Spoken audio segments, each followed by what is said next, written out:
Before we dive into one of the most desperate and ingenious innovations of World War II, I need you to do something.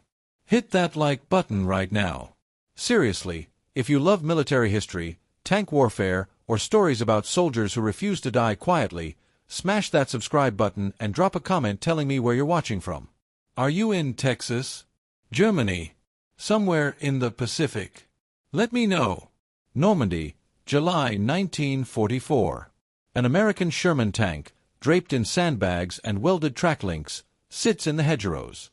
German soldiers laugh at the makeshift contraption until their Panzerfaust rocket slams into it. The warhead detonates against the sandbags. The crew inside feels the impact shake their bones. Smoke clears. They're alive. The Shermans still running. One tank commander would take this innovation to the extreme, welding armor plates from destroyed German Panthers onto his Sherman. His name was Creighton Abrams.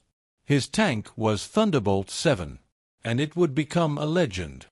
This isn't just a story about metal and sandbags. It's about the fundamental problem that plagued American armored forces in 1944. The Sherman tank was outgunned and out-armored by nearly every German tank it faced. The numbers tell a brutal story. By September 1944, approximately 4% of American tank losses were attributed to the German Panzerfaust and Panzerschrecks, portable anti-tank weapons that cost 25 Reichsmarks to produce but could penetrate 200 millimeters of armor. By late 1944, in urban combat in eastern Germany, that number exploded to 70%. American tank crews knew the mathematics of death.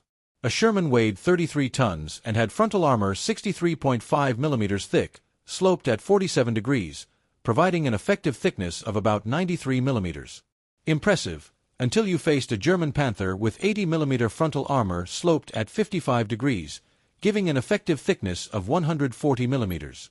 Or a Tiger Eye with 100 millimeters of vertical frontal armor. The German 88 millimeter gun could punch through a Sherman's frontal armor from 2,000 yards.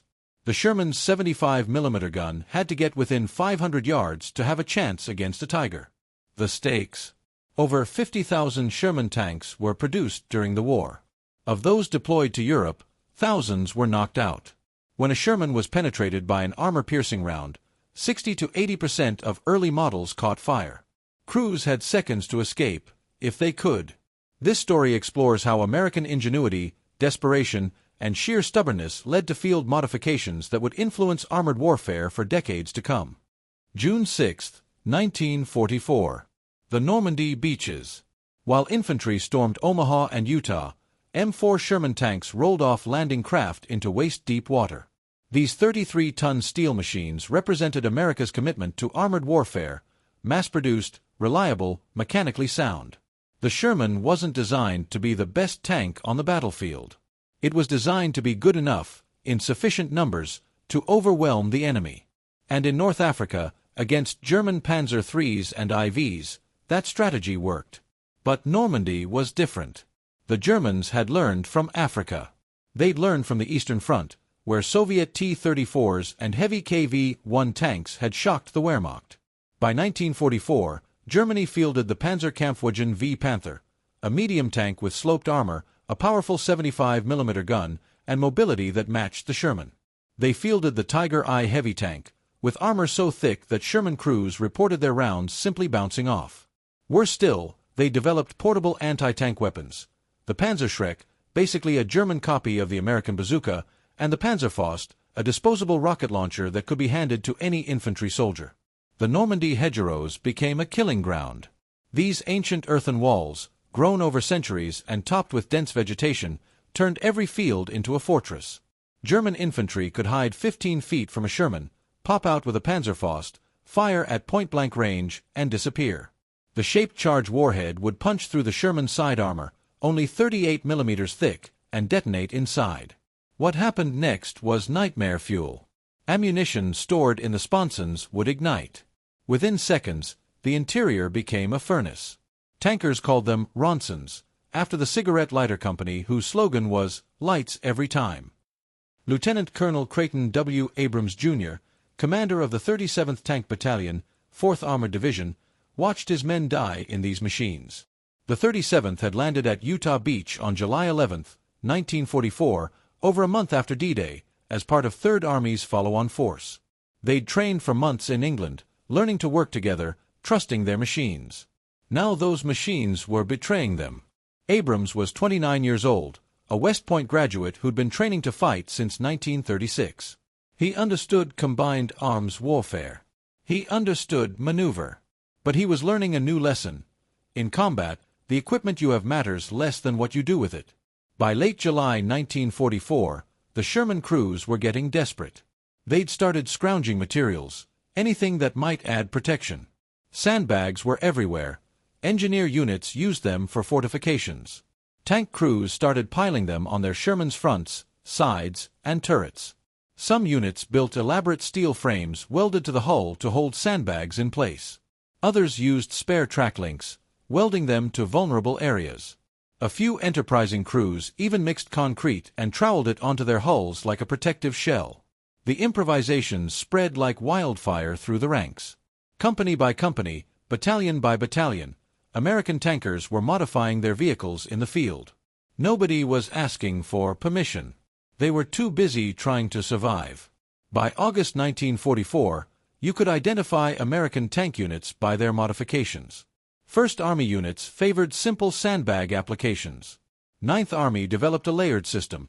Track links welded to the hull, sandbags over that, camouflage netting to hold everything together. Third Army, under Patton, would eventually take a different approach entirely, but that came later.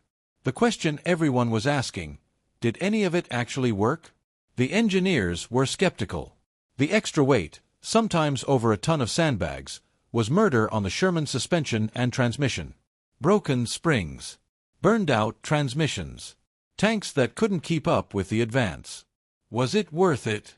The answer would come in blood and fire, in the hedgerows of France and the forests of Belgium.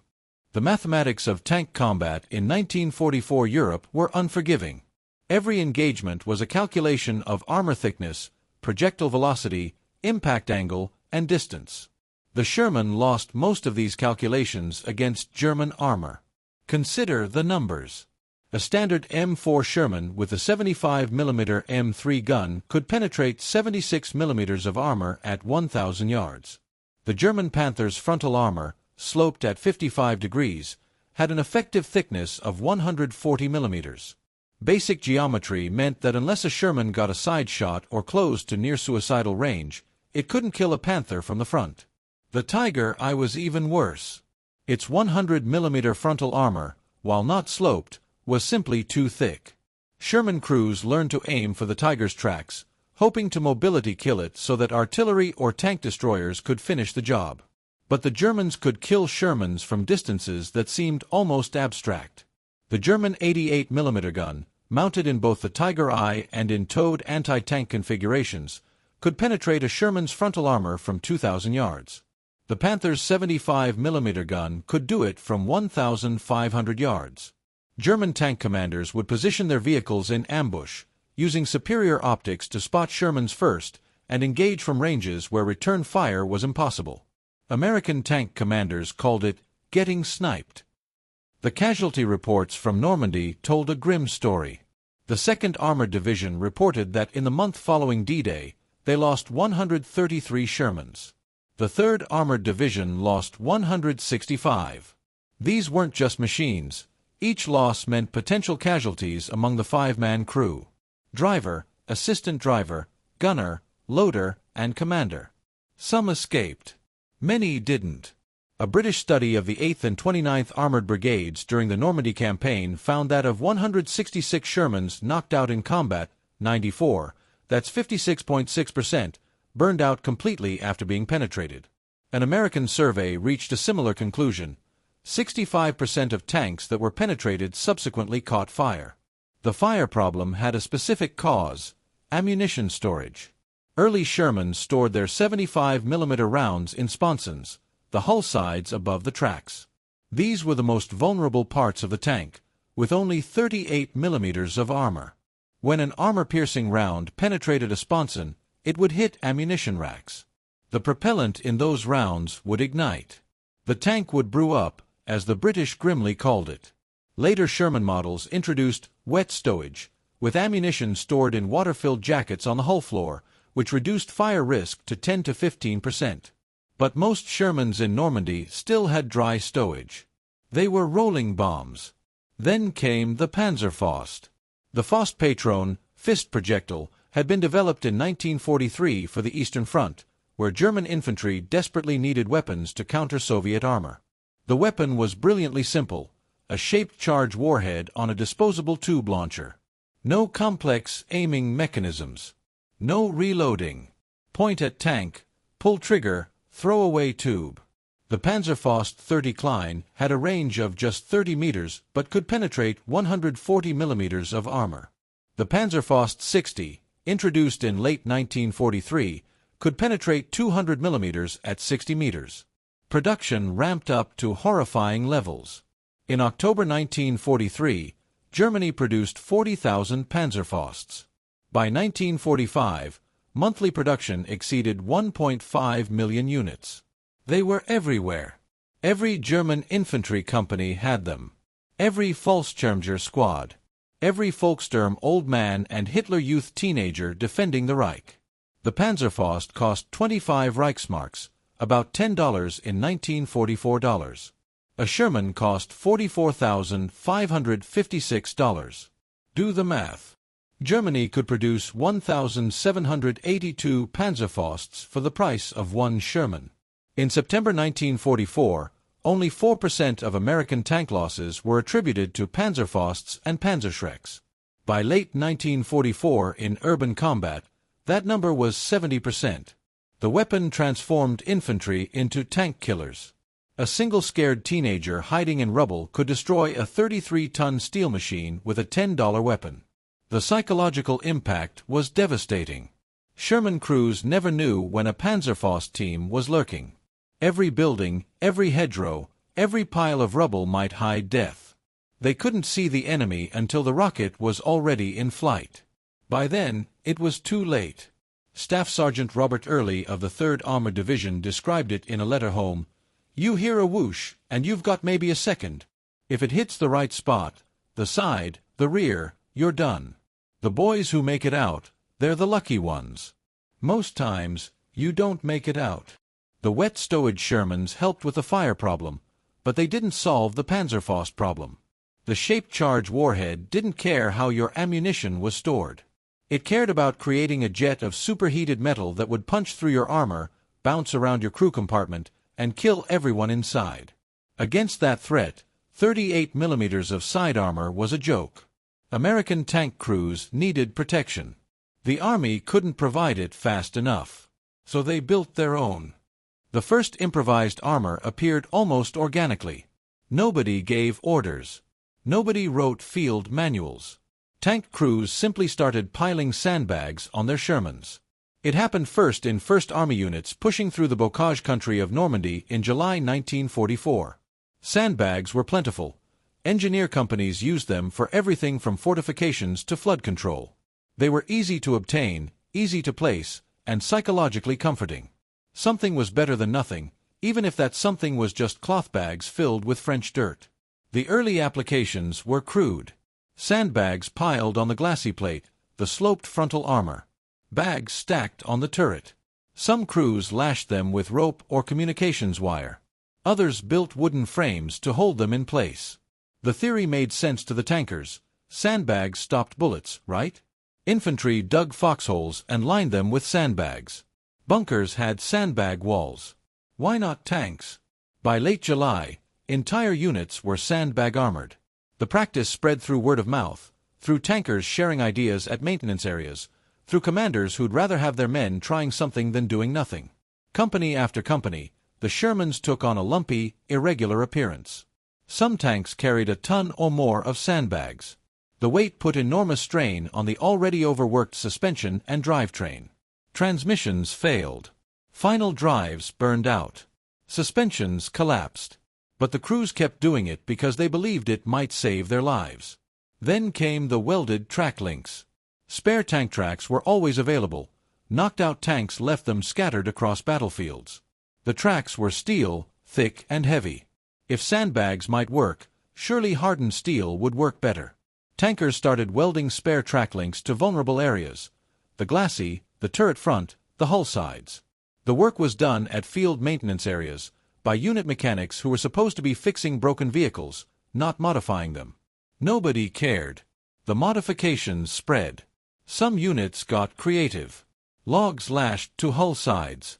Concrete mixed from local materials and troweled onto armor. Wire mesh screens. Wooden planks. One Sherman in the Pacific Theater carried wooden planks backed by concrete, sandbags, spare track links, and wire cages over the hatches. It looked like a rolling junkyard. It also kept the crew alive through 3 separate Japanese anti-tank attacks. By September 1944, the various American armies in Europe had developed distinct modification styles. First Army favored simple applications, sandbags and track links where they were easy to attach. Ninth Army created a layered system: track links welded directly to the hull, then sandbags packed between the tracks and held with camouflage netting. Third Army, under General George S. Patton, Jr., initially banned sandbags entirely. Patton's opposition was based on engineering analysis. Third Army ordnance officers conducted tests and informed Patton that sandbags provided virtually no protection against the primary threat: high-velocity anti-tank guns. The German 75mm and 88mm guns fired armor-piercing rounds that would punch through sandbags like they weren't there. Furthermore, the extra weight was killing transmissions and suspensions. Mechanical breakdowns were leaving tanks dead on the side of roads. Patton's logic was brutal but simple: a broken-down tank was useless. He banned sandbags in Third Army in summer 1944. The debate raged through fall 1944. Did improvised armor work? The Army needed data. On March 9, 1945, officers from the 1st Armored Group conducted the only comprehensive test of the war. They took several sandbagged M4 Shermans and fired Panzerfausts 60 rockets at them under controlled conditions. The results were mixed. Shots against the hull side blew away the sandbags and still penetrated the side armor: total failure. But shots fired at an angle against the front glacis plate blew away some sandbags but failed to penetrate the underlying armor. The sandbags had disrupted the shaped charge jet just enough to save the tank. War Department observer Colonel George W. Coolidge visited armored units in Germany in early 1945 and filed a report. If the bags did nothing more, they were certainly a morale factor, as the crews were thoroughly impressed with them. Morale factor. That phrase appears repeatedly in after-action reports. Officers understood that even if sandbags provided marginal physical protection, they provided significant psychological protection. Crews who believed their tanks were better protected fought more aggressively, took more risks, accomplished more objectives. The sandbags made them feel safer. In combat, feeling safer could be as valuable as being safer. But Patton wanted real protection. In February 1945, after the Battle of the Bulge demonstrated the Panzerfaust threat was only growing worse, Patton reversed his position. He ordered all M4A3 76mm Shermans in Third Army to be fitted with actual armor plate welded to vulnerable points. Not sandbags. Not track links. Real armor. The source: destroyed German and American tanks littering the Ardennes battlefield. Third Army Ordnance battalions were already overwhelmed with maintenance work, so Patton contracted 3 Belgian factories near Bastogne to do the work. They salvaged armor plates from knocked-out Panthers, Tigers, Shermans, anything available. The plates were cut to size and welded to Sherman glacis plates, turret fronts, and hull sides. Priority went to weak points: the hull machine gun port, the turret cheeks, the commander's hatch. The work was done assembly line style, tanks rolling through Belgian factories, emerging hours later with several hundred pounds of additional armor. The 4th, 6th, and 11th Armored Divisions received these modifications. About 36 tanks per division, out of their 168 Shermans, roughly 21% of their armor. The modified tanks were heavier, slower, harder on their suspensions. They were also significantly better protected. Tests showed the add-on armor was almost as effective as the M4A3E2 Jumbo Sherman's factory armor, which had protected jumbos so well they could shrug off 88mm hits from the front. One commander took the concept to its logical extreme. Lieutenant Colonel Creighton W. Abrams, Jr., commanding the 37th Tank Battalion, 4th Armored Division, had fought from Normandy through France, across the Saar River, through the Battle of the Bulge. His unit spearheaded 3rd Army's relief of Bastogne on December 26, 1944, with Abrams's tank, Thunderbolt 4, leading the column into the besieged city. He'd lost tanks. He'd lost men. He'd learned what worked and what didn't. By early 1945, Abrams's personal Sherman, by then designated Thunderbolt 7, featured armor plates salvaged from destroyed German Panthers. These weren't decorative. They were functional spaced armor, mounted with brackets that created an air gap between the add-on plates and the Sherman's original armor. The thickness of the add-on plates effectively doubled the frontal protection. The tank also mounted additional machine guns, a .50 caliber Browning M2 in an unusual forward position and a .30 caliber Browning M1919 near the loader's hatch. The extra machine guns weren't for anti-aircraft work. They were for suppressing Panzerfausts teams before those teams could get a shot off. Thunderbolt 7 became famous. Time magazine reported that the 37th Tank Battalion was a fearsome weapon of destruction under Abrams, who showed the feel and flair of the born combat man. Abrams wore out 6 tanks during the war, all named Thunderbolt, but never had one shot out from under him. The armor modifications worked. They worked well enough that Abrams survived the war, rose to command all U.S. forces in Vietnam, became Army Chief of Staff, and had the M1 Abrams tank named in his honor. The innovation spread through practical demonstration. Tankers saw modified Shermans surviving hits that would have destroyed standard models. They saw Thunderbolt 7 rolling through German fire, shrugging off Panzerfaust hits, and they wanted that protection for themselves. The immediate impact of improvised armor was measured in survival rates. Crews whose tanks carried sandbags, track links, or welded armor plates reported higher confidence and lower casualty rates when engaged by Panzerfaust and Panzerschrecks teams. The protection wasn't absolute, nothing was, but it was statistically significant. A Sherman with sandbags might deflect a Panzerfaust hit that struck at an oblique angle. A Sherman with welded armor plates might survive a shot that would have penetrated a standard tank. The 14th Armored Division, which implemented comprehensive sandbagging programs in early 1945, reported that their modified tanks showed reduced penetration rates when engaged by shape-charge weapons. The bags couldn't stop high-velocity armor-piercing rounds, but they disrupted the shape-charge jet formation of Panzerfausts and Panzerschrecks enough to reduce penetration depth. In some cases, the jet would penetrate the sandbags but fail to penetrate the underlying armor. In other cases, the bags would cause the warhead to detonate at a slightly offset angle, directing the jet away from critical areas. The Belgian factory program in 3rd Army produced tangible results. The 108 modified Shermans across 3 armored divisions showed approximately 30% better survival rates when engaged from the front compared to unmodified tanks. The add-on armor plates, typically 38 to 50 mm thick salvaged from German tanks, created a composite armor system that was legitimately effective. The standoff distance, the air gap between the add-on plate and the original Sherman armor, was particularly effective against shape-charge weapons. When a Panzerfaust hit the outer plate, it would detonate there, spending most of its penetrative energy before reaching the inner armor. Some modified tanks took multiple hits and kept fighting. Creighton Abrams's Thunderbolt series became legendary. The 37th Tank Battalion, which Abrams commanded, was credited with destroying 15 German tanks, more than 300 vehicles, 75 artillery pieces, and 75 anti-tank guns during the drive from the Kyll River to the Rhine. The battalion suffered losses, every unit did, but their modified tanks had measurably better survival rates. Abrams himself survived engagements that would have killed crews in standard Shermans. In one action near Aricourt in September 1944, German Panther tanks engaged the 37th at medium range. Abrams's tank took a hit to the frontal armor. The round, likely from a Panther's 75 mm gun, struck one of the add-on armor plates and was deflected. The impact rang through the crew compartment like a gong, temporarily deafening everyone inside, but the tank remained operational.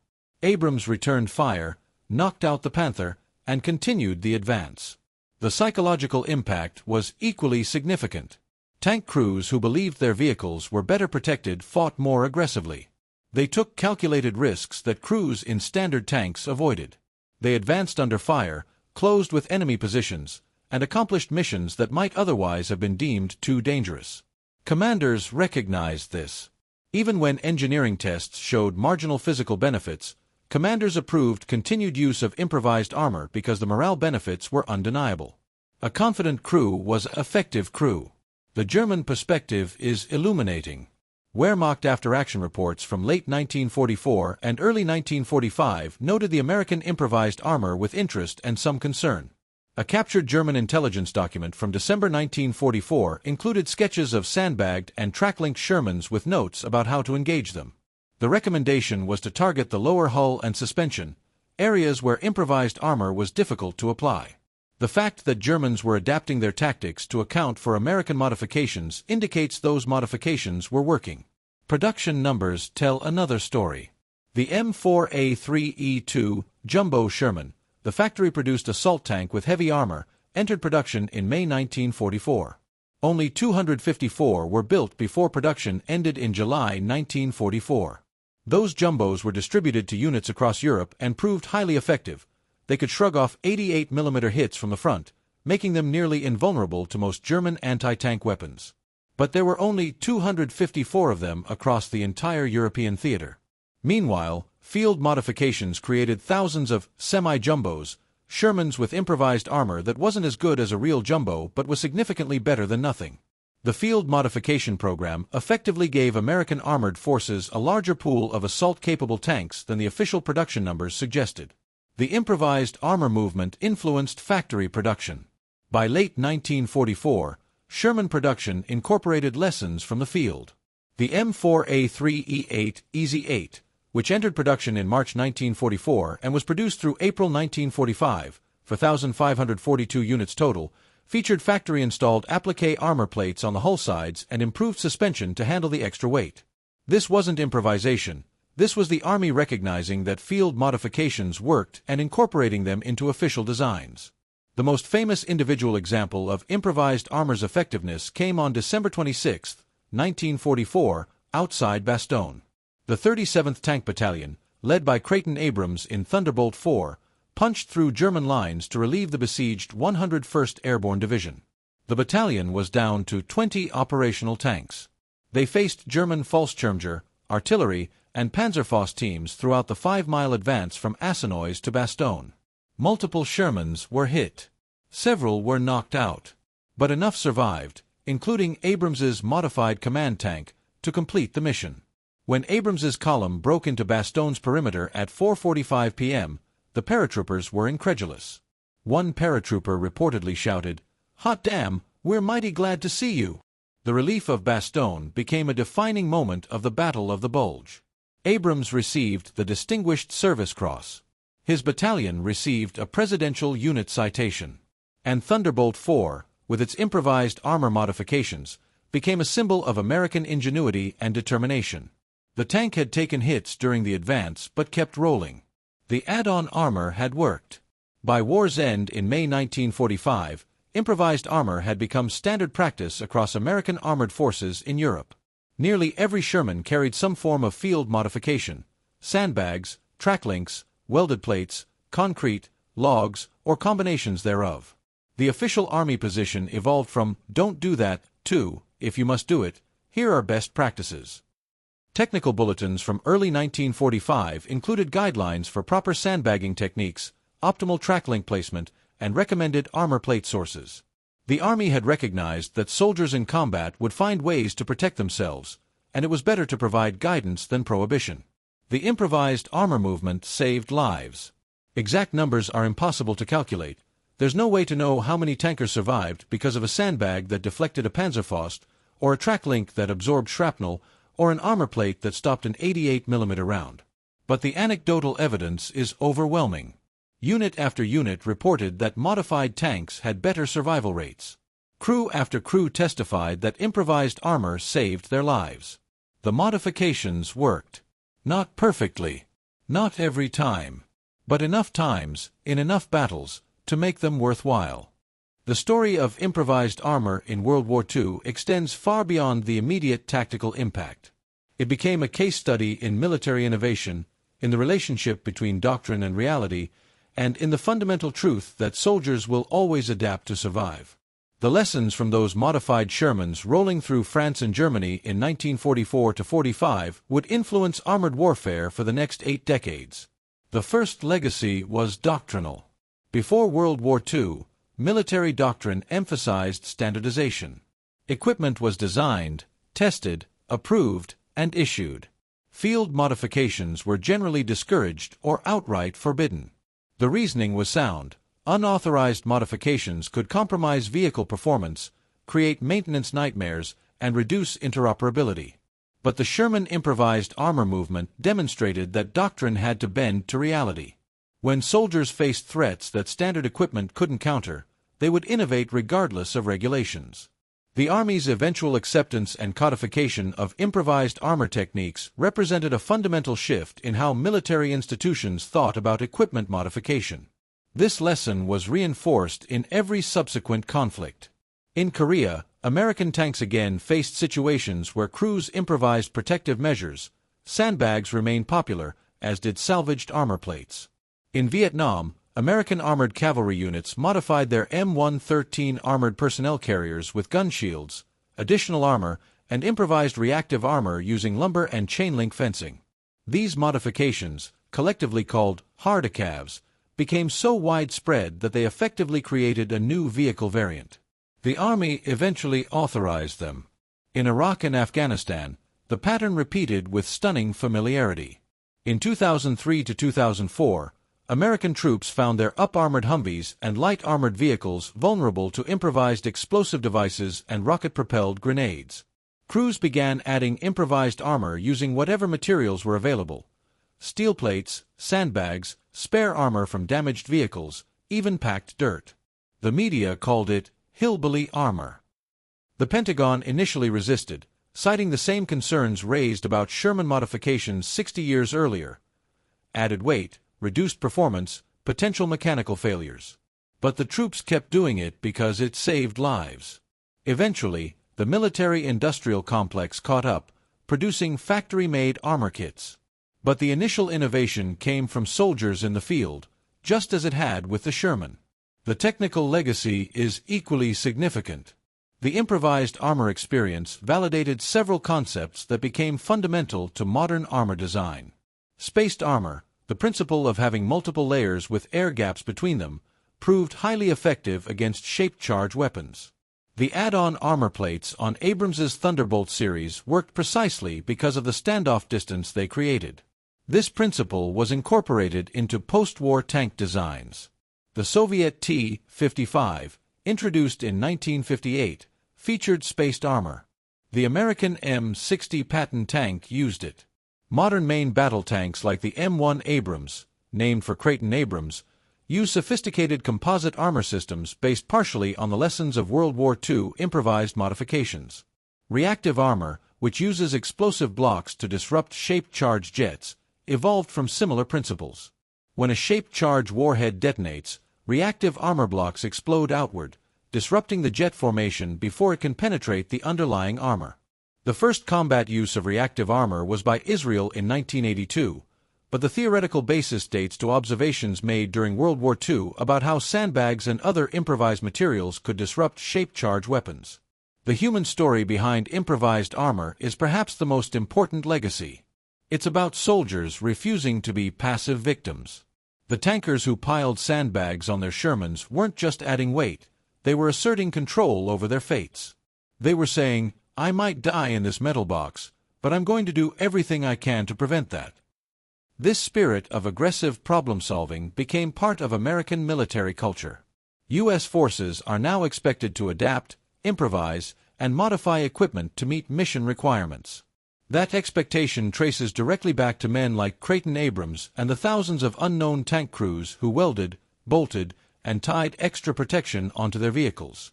Creighton Abrams himself became the personification of this legacy.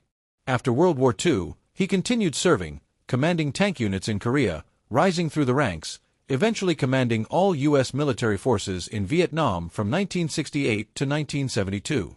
His approach to warfare, aggressive, innovative, focused on combined arms integration, was shaped by his World War II experiences. He understood that doctrine was important, but reality was paramount. He understood that soldiers needed the best equipment available, but they also needed the freedom to adapt that equipment to specific threats.